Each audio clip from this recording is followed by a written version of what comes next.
রে, যে সিস্টেম চালু হচ্ছে এই সিস্টেমে ওই আগের দিনের দাদা চাচা মুরব্বী মানে দল করার কারণে শুধুমাত্র যে এলাকায় চেয়ারম্যান হইতে পারবেন এই সিস্টেম কিন্তু শেষ। পড়াশোনা যাদের নাই, আগামীতে বিএনপি ক্ষমতায় আসবে চিন্তা করে, জামাত ক্ষমতায় আসবে চিন্তা করে যারা নির্বাচনের প্রস্তুতি নিচ্ছেন সবার জন্য এক বালতি সমবেদনা, কারণ সিস্টেমটা ভিন্ন হয়ে যাচ্ছে। ন্যূনতম গ্রাজুয়েট হইতে হবে, স্নাতক পাস হইতে হবে, কথাটা বুঝে আসছে? অশিক্ষিত লোক দিয়া আর আগামীর দিনের বাংলাদেশ চলবে না। চেয়ারম্যান হইতে হবে শিক্ষিত এবং স্মার্ট। তবে চেয়ারম্যানের সিস্টেমটা টোটালি 53 বছরের ইতিহাসে ভিন্ন এক ধারা আসছে। তবে একটু জায়গায় প্যাচ আছে। এই প্যাচটা হচ্ছে কি, আপনার যে মেম্বাররা কোটি টাকার মালিক হয়ে যাওয়ার একটা চান্স চলে আসছে। আসুন দেখি নতুন বাংলাদেশে চেয়ারম্যান এবং মেম্বার সিটি কর্পোরেশন থেকে শুরু করে পৌরসভার চেয়ারম্যান কিভাবে নির্বাচিত হবে। পৌরসভা সিটি কর্পোরেশনের মেয়র এবং ইউনিয়ন উপজেলা জেলা পরিষদের চেয়ারম্যান পদে নিরক্ষর মানে অশিক্ষিত এবং আধা শিক্ষিত লোকেরা নির্বাচন করতে পারবে না। এই সকল পদে নির্বাচিত হতে লাগবে ন্যূনতম স্নাতক ডিগ্রি, মানে আপনাকে বিএ পাস করতে হবে মিনিমাম। এছাড়া থাকবে না সরাসরি ভোটের বিধানও। এইটাও খুবই সুন্দর নাকি অসুন্দর সেটা আমরা পরে আসছি। বিভিন্ন শ্রেণী পেশার মানুষের মতামত বিশ্লেষণ এবং রাজনৈতিক দলগুলোর সঙ্গে আলোচনা করে এমন সুপারিশ করতে যাচ্ছে স্থানীয় সরকার সংস্কার কমিশন। ফেব্রুয়ারি মাসের শেষের দিকে এই প্রতিবেদন জমা দেওয়ার প্রস্তুতি নিচ্ছে কমিশন।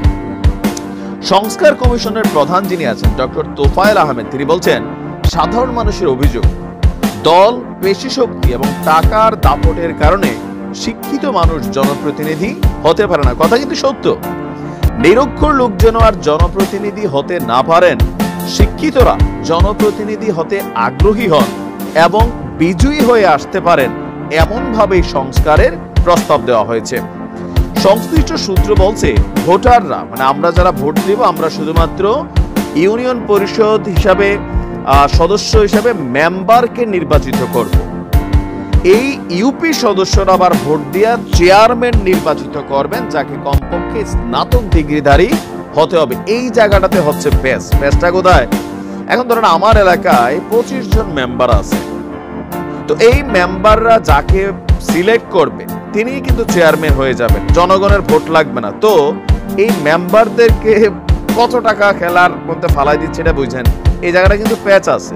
যেমন একজন টাকাওয়ালা লোক, ওনার ছেলে অথবা উনি বিশাল টাকা পয়সার মালিক, কোন রকমের ডিগ্রি পাস করছেন, তো তিনি করবেন কি 25 মেম্বার দিয়ে দিলেন 10 লাখ কইরা, আরেক মেম্বার দিয়ে দিবে আইসা আরেক চেয়ারম্যান। এখন কিন্তু মেম্বারদের টাকা খাওয়ার আর একটা সুযোগ হবে, কারণ এদেশের মেম্বার গুলো তো দুর্নীতিবাজ, লুটপাট, চাইল মাইরা গম মাইরা খায়, তাই না?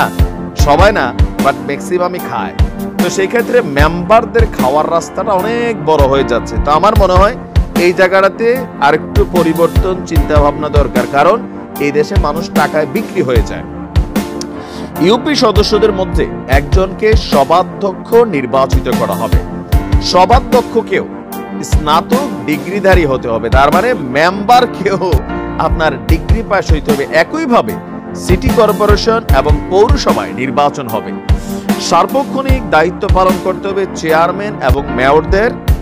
তাদের বেতন কাঠামোতেও একটু উন্নতি করা হবে। ইউপি চেয়ারম্যানের বেতন উপজেলা পর্যায়ের প্রথম শ্রেণীর কর্মকর্তার সমান এবং পৌর মেয়রের বেতন উপজেলা নির্বাহী কর্মকর্তার সমান হবে। এটা ভালো, বেতন বাড়াবে। কিন্তু আমাদের দেশে চেয়ারম্যানই মেম্বার যারা করে তারা কি বেতনের জন্য করে? তারা করেই রাস্তাঘাট, ইট কেলা যা আছে, পরিবেশ টরিবেশ সব খাইয়া খুইয়া সমান করার জন্য। ভালো মানুষও আছে, বাট বেশিরভাগ এই সেন্সে হাটে কোটি টাকা বিনিয়োগ করে। এখন এই প্রক্রিয়াটা সুন্দর। প্রথমত যেটা আমি খুবই সাপোর্ট করছি সেটা হচ্ছে শিক্ষিত মানুষ, কারণ একটা ইউনিয়নের মধ্যে কত কিছু থাকে। অশিক্ষিতরা বসে থাকে, পাশে থেকে এসে এক গুরু পয়সা মনে করলেন যে দালালি করে। আর এখানে পরিবর্তন দরকার। মেম্বার চেয়ারম্যান অফকোর্স এডুকেটেড হওয়া উচিত, বাট জনগণের ভোটে মেম্বার নির্বাচিত হবার পর সেই মেম্বাররা চেয়ারম্যান কোন পদ্ধতিতে নির্বাচন করবে, সেখানে স্বচ্ছতার বিষয়টা কি থাকবে, টাকায় যে মেম্বাররা বিক্রি যাবে নাকি যাবে না, সেইটারে আরেকটু মনিটরিং অথবা পরিবর্তন, এখানে সংযোজন বিযোজন করাটা জরুরি। But the system is good. আমি মনে করি এটা একটা ঐতিহাসিক সিদ্ধান্ত হতে যাচ্ছে।